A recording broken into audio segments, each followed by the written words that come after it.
let's talk about the goal of rebuild the rock, and why and how we're going to get this money, and why this money is coming from the sales tax, which I think we just did because it's about to go away, and so that's a great place to get sales tax from. And let's kind of dissect what each one of these are.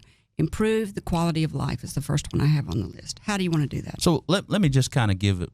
Here's the reason why that we're asking residents of Little Rock to invest in itself.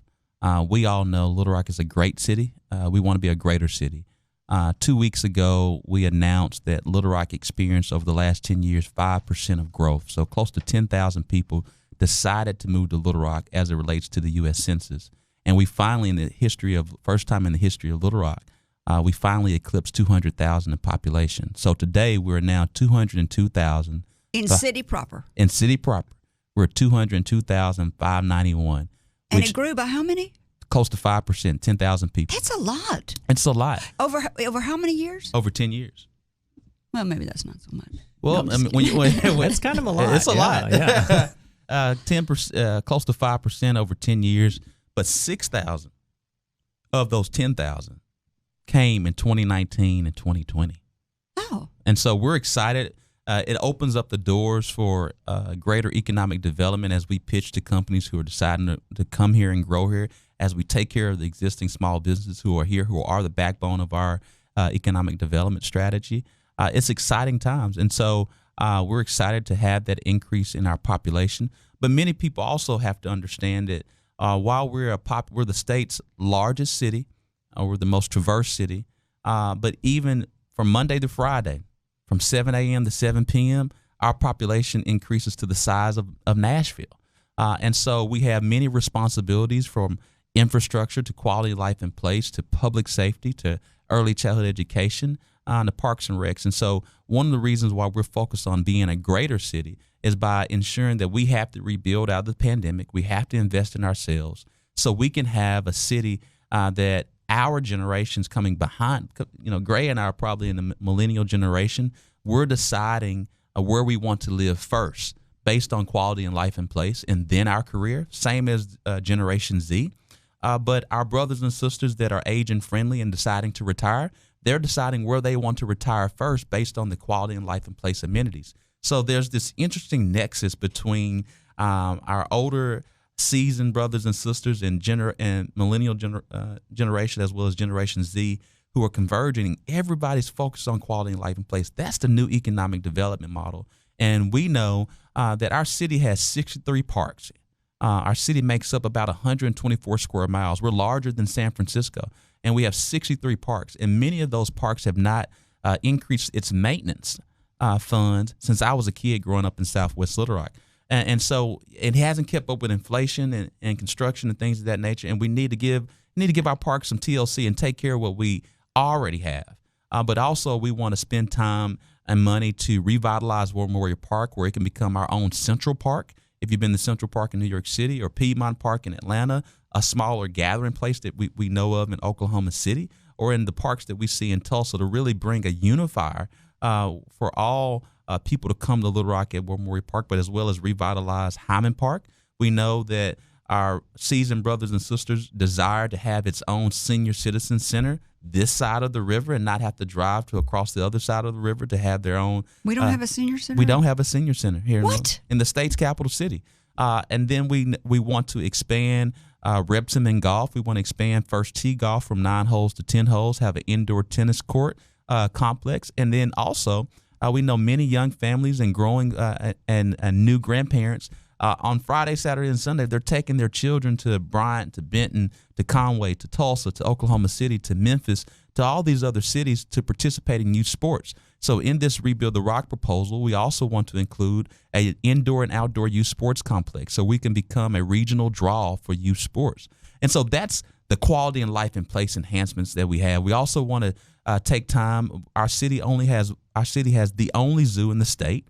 And we need to renew the zoo. We need to renovate our zoo because we have to keep up with its national accreditations. And so there's a a large investment to keep our zoo, which is a state attraction and a tourist attraction. And we're competing against the St. Louis Zoo, the Memphis Zoo, the Tulsa Zoo, the Atlanta Zoo, all these zoos that are around us. And we got to continue to stay.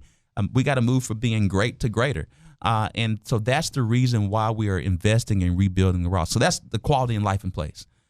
But with everything, you got to have your nuts and bolts. And so we have to fund our public infrastructure. So we're pouring in an additional $80 million of infrastructure to focus on street resurfacing, to focus on how street resurfacing, drainage, roads, all of those infrastructure improvements, because we know that infrastructure is the foundation to economic development. And then when it comes to public safety and crime, your money's where your mouth is, and you know what's true and important to anyone by looking at their budget. So the city of Little Rock has a $280 million budget. Close to a little over half of our budget goes to police and fire. And so we're going to put an additional $80 million for police and fire in this Rebuild the Rock proposal. And so what does that money go towards? Out of that additional $80 million that's already on top, will be on top of $140 million, because we understand that public safety is a top priority. We're going to spend close to $10 million of the $80 million towards community-oriented policing. We're going to purchase public safety vehicles for both police and fire. We're going to add new fire apparatus. West Little Rock is going to get a Fire Station 25 to reduce the response time, because we know how much West Little Rock is growing.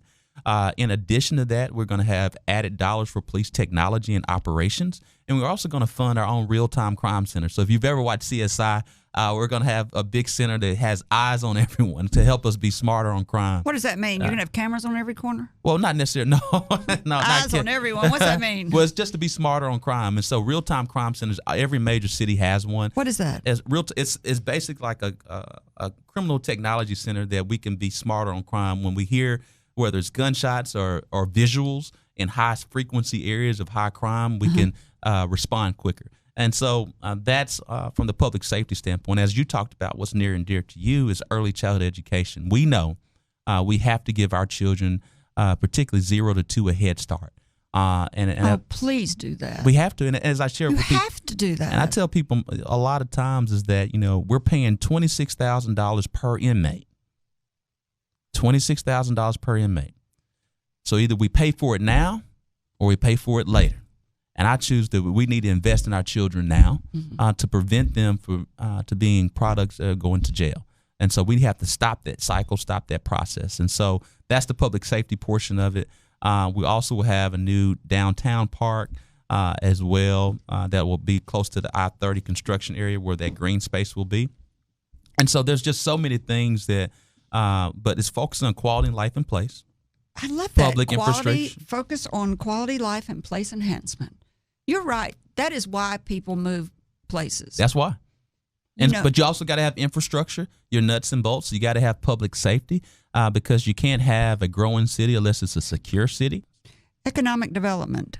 Yes, and even with the economic development, we're pouring in close to $40 million in economic development for port expansion at the Little Rock Port Authority. And so one of the things that we talk about, in spite of all of the challenges that we've experienced, that, whether it's the historic snowstorm, flood, the global pandemic, this administration, we've announced and recruited close to 5,000 new jobs in the midst of all of the things that we've discussed earlier.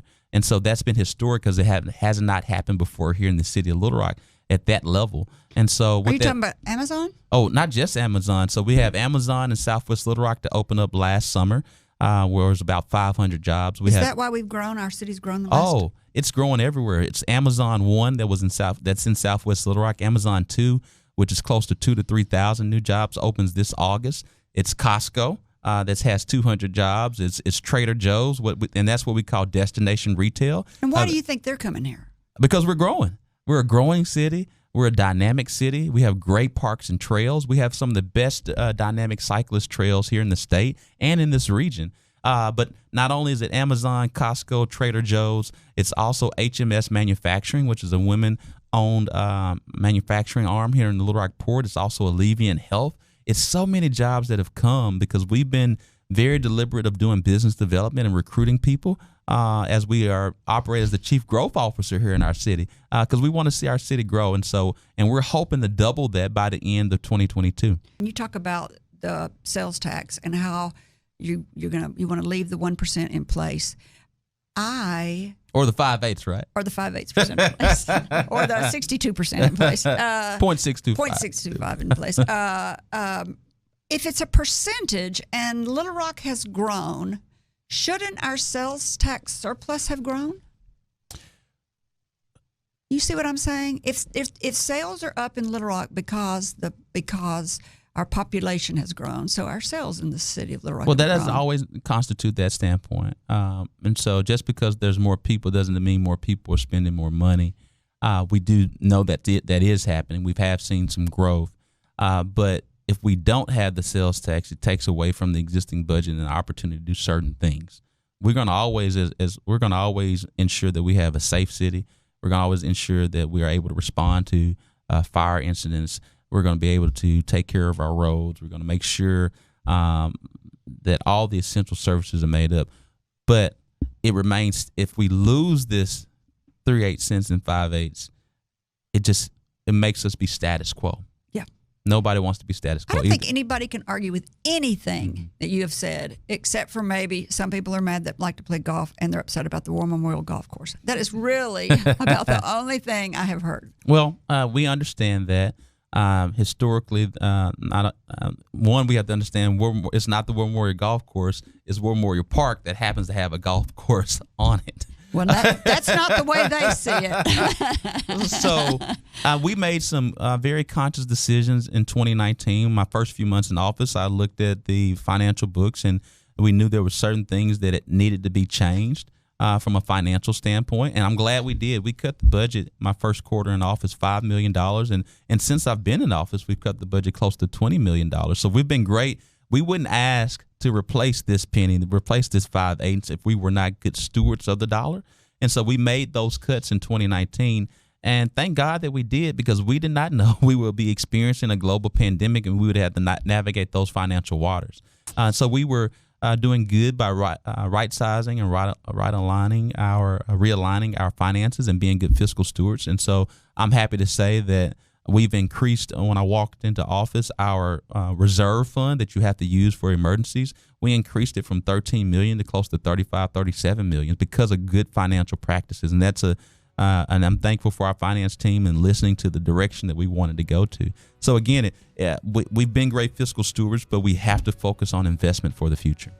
In closing, to our listeners, thank you for spending time with us. We hope you've heard or learned something that's been inspiring or enlightening, and that whatever it is, will help you up your business, your independence, or your life.